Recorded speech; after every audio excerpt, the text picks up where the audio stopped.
বিশ্বকাপের high voltage ম্যাচগুলো ইতিমধ্যে জমে উঠেছে। চলছে বিশ্বকাপের দ্বিতীয় রাউন্ডের ম্যাচ। আজকে রাতে এবং আগামীকাল ভোর মিলে চারটা হাই ভোল্টেজ ম্যাচ অনুষ্ঠিত হতে চলেছে। দর্শক, বিশ্বকাপের এই ম্যাচগুলোর সঠিক সময়সূচি এবং সঠিক প্রেডিকশন জানুন তার আগে ভিডিওতে একটি লাইক দিয়ে চ্যানেলটি সাবস্ক্রাইব করার অনুরোধ রইল। দর্শক, আজ 23 তারিখ বিশ্বকাপের প্রথম ম্যাচে মুখোমুখি হচ্ছে পর্তুগাল বনাম উজবেকিস্তান। এই ম্যাচটি অনুষ্ঠিত হবে আজ বাংলাদেশ সময় ঠিক রাত 11টায়। এই ম্যাচে উজবেকিস্তানের চেয়ে অনেকটা শক্তিশালী স্কোয়াড এবং পারফরমেন্স নিয়ে মাঠে নামছে পর্তুগাল। ক্রিস্টিয়ানো রোনালদো, ব্রুনো ফার্নান্দেজের মতো তারকারা মাঠে নামবে উজবেকিস্তানের বিপক্ষে, যে কারণে এই ম্যাচের প্রেডিকশন হলো এই ম্যাচে পর্তুগালের জেতার চান্স অনেকটাই বেশি।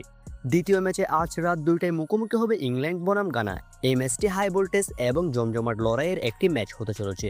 যদিও ইংল্যান্ড সাম্প্রতিক সময়ের দুর্দান্ত পারফরমেন্স করছে, ঘানার চেয়ে অনেকটা শক্তিশালী স্কোয়াড নিয়ে এই ম্যাচে মাঠে নামছে ইংল্যান্ড। দর্শক, ইংল্যান্ড বিশ্বকাপের দ্বিতীয় ম্যাচে অর্থাৎ গ্রুপ স্টেজের দ্বিতীয় ম্যাচে আজ মাঠে নামছে ঘানার বিপক্ষে।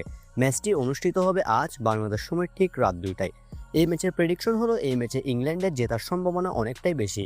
এবং তৃতীয় ম্যাচে মুখোমুখি হবে পানামা বনাম ক্রোয়েশিয়া। আমেরিকান দল পানামার বিপক্ষে মুখোমুখি ইউরোপিয়ান শক্তিশালী দল ক্রোয়েশিয়া। ম্যাচটি অনুষ্ঠিত হবে আগামীকাল অর্থাৎ 24 তারিখ বাংলাদেশ সময় সকাল ঠিক 5টায়। এই ম্যাচের প্রেডিকশন হলো এই ম্যাচে পানামার চেয়ে ক্রোয়েশিয়ার জেতার চান্স অনেকটাই বেশি। এরপর চতুর্থ ম্যাচে আগামীকাল মুখোমুখি হবে কলম্বিয়া বনাম কঙ্গো। ফিজিক্যালি দুই দলই স্ট্রং, কলম্বিয়া এবং কঙ্গো দুই দলই ফিজিক্যাল ফুটবল খেলে। তবে সাউথ আমেরিকান দল কলম্বিয়ার জেতার চান্স অনেকটাই বেশি এই ম্যাচে কঙ্গোর বিপক্ষে। অর্থাৎ এই ম্যাচের প্রেডিকশন হলো এই ম্যাচে কলম্বিয়া জয় পাবে কঙ্গোর বিপক্ষে। ম্যাচটি অনুষ্ঠিত হবে আগামীকাল সকালে অর্থাৎ 24 তারিখ বাংলাদেশ সময় ঠিক সকাল 8টায়। দর্শক, আজ রাত এবং আগামীকাল ভোর মিলে বিশ্বকাপের এই 4টি হাই ভোল্টেজ ম্যাচ অনুষ্ঠিত হবে। দর্শক, এই ম্যাচগুলো নিয়ে আপনার প্রেডিকশন কি? কে কে জয় পাবে বলে আপনি মনে করেন সেটা কমেন্টসে অবশ্যই জানিয়ে দিবেন। আর বিশ্বকাপ রিলেটেড সকল খবরাখবর পেতে অবশ্যই চ্যানেলটি সাবস্ক্রাইব করবেন।